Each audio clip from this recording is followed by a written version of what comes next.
அடிக்கிற வெயிலுக்கு ஒவ்வொருத்தவங்களுக்கும் ஒவ்வொரு பிரச்சனைனா, கேர்ள்ஸ் நம்மளுக்கு நம்ம ஹேர் தாங்க பிரச்சனை. காசு இருக்கிறவங்க சலூன் போவாங்க. நம்மளும் கண்ட கண்ட ஆயில், ஷாம்பு எல்லாம் யூஸ் பண்ணியாச்சு.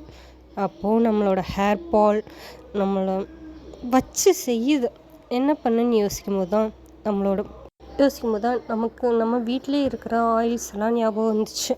இந்த ஆயில்ஸை வச்சே நம்ம ஹேர் க்ரோத்தை, நம்ம உடம்பு சூட்டை எவ்வளவோ தணிக்கலாம், எவ்வளவோ பெனிஃபிட் இருக்குது. ஆனால் நம்மளுக்கு தான் ஈஸியாக எது கிடைச்சாலும் நம்ம அதை செய்யவே மாட்டோமே. ஸோ ட்ரை பண்ணலான்னு நினச்சி நல்லெண்ணெய், விளக்கெண்ணெய் அண்டு நம்ம எப்போவும் ஹேருக்கு யூஸ் பண்ணுற தேங்காய் எண்ணெய், அந்த 3 எண்ணெய் மட்டும் போதுங்க. நல்லா உச்சியில் வச்சு சூடு பறக்க தேய்ங்க. நம்ம உடம்புல உள்ள எல்லா சூடும் போகும். சூடு போனாலே நம்மளுக்கு உடம்பு குளிர்ச்சி தான். இனி உடல் சூடும் இல்லை, ஹேர் ஃபாலும் இல்லை. பாய் பாய்.